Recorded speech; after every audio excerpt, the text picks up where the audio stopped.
Good morning, options traders, and happy 4th of July, everyone. Today is actually July 3rd of 2020, but the markets are closed, but I thought it would be a good time to bring everybody up to date about the curious case with the Nikola Warrants. Something interesting that's going on in the markets. You don't see this a whole lot, but it's actually going to happen today at 5 p.m. Eastern Time, so I wanted to keep people updated on what this is all about. So Nikola is a battery-operated vehicle, but for the trucking industry, so it's a little bit like Tesla, but for the long-haul truckers. Had an unbelievable price performance here recently and been in the news a lot, but there's been a lot of talk about the warrants and what's going on with the warrants. So let's take a look. A couple of questions that we want to answer. First of all, what is a warrant and why is there so much buzz about these with Nikola? So first of all, what is a warrant? Well, it's very similar to a call option.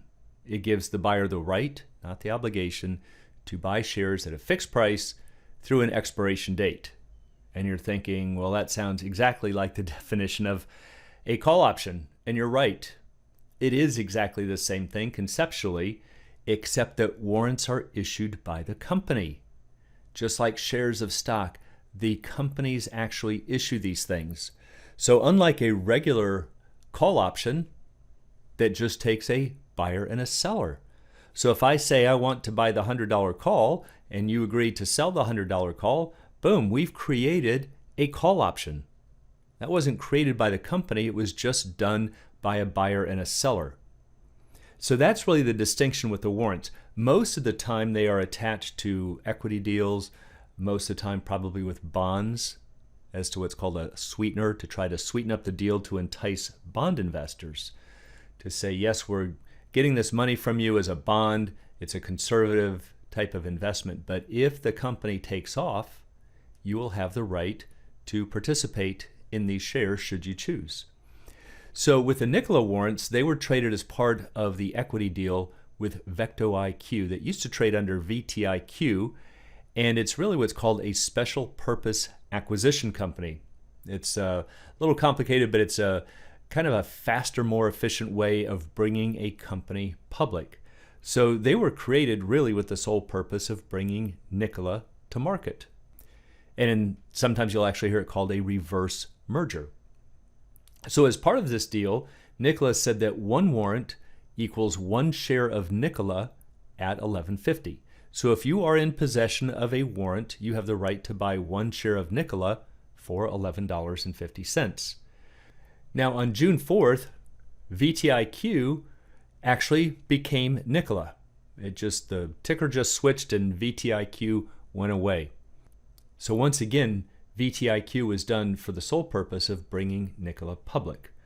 Well, a short time later, actually on June 15th, Nikola filed what's called an S1 SEC registration that would force the warrant holders to exercise early, because now they're trying to get rid of this old shell company called VectoIQ. And when is the earliest that they can exercise?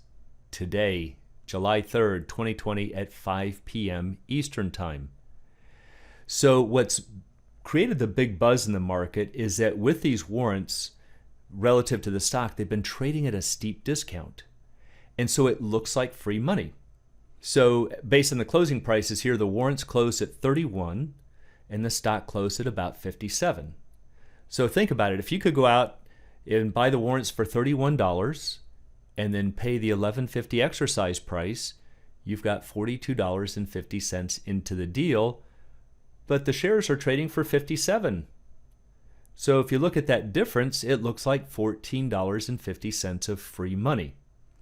So if there's anything that any of you new traders out there need to understand about the markets, there is never free money. There might be discounts, and it might appear to be free money, and you might even take the deal and makes it look like you got the free money, but you're probably not understanding the risk that came with it. It's never free. Okay, so there's a reason for these discounts.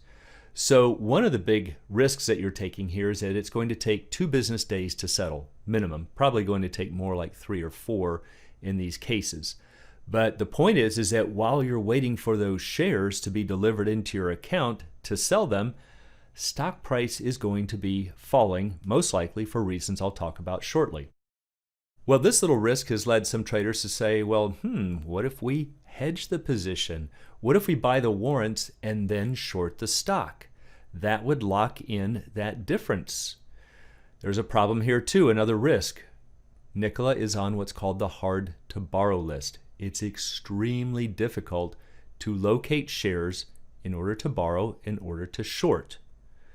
And so sometimes traders don't realize that, but whenever you short shares of stock, they physically have to be located by the broker and borrowed. Well, they're really hard to locate. But assuming you even get a short sale effected, you run the risk of what's called a buyback. So as I just mentioned, that the broker has to locate physical shares. So they might find them in somebody's account. Well, now that trader wants to sell those shares. And they can't find other shares for that trader to sell, so they have to call yours back. And that's what's called a buyback. Very big risk with hard to borrow shares. On top of that, the borrowing costs are running about $160 a day. So because of this hard to borrow situation, the financing costs go through the roof. And this is why sometimes you can find that you've got an out-of-the-money call option and get assigned. And it's because traders are trying to locate shares in order to loan them out to get the high financing rates. So if you have, let's say, 100 warrants or 100 shares, and you are financing $160 a day, it's not going to take long to burn through that what appears to be free $1,450. So that's a really big risk. Okay, well, how about this? The stock is trading at about 57. What if we had bought the $57 put? Well, it's trading for about 11. And just the last few days, they were actually trading at the break-even prices or higher. But because today is the effective date for that S1 registration, there is a little bit of a discount. But the biggest risk that traders are facing is that the warrant exercises are dilutive. So when all of these warrants become exercised, which they will be, it's going to create new shares from the company. And that dilutes the existing shares.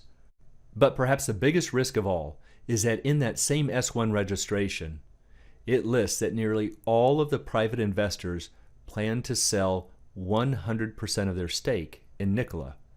So it's going to be very interesting when the markets open back up to see what happens. So for the traders who thought buying warrants was free money, the risk isn't in buying the warrants. That was easy. The risk is ensuring that the stock price stays above 57. And for that, we'll have to wait and see. For anyone who'd like to learn more about the art and science of options trading, please check out the Alpha Trader course and Strategy Lab at optionsatoz.com. Also, please join us on the Facebook trading group, Options A to Z, and you can find a link in the description below.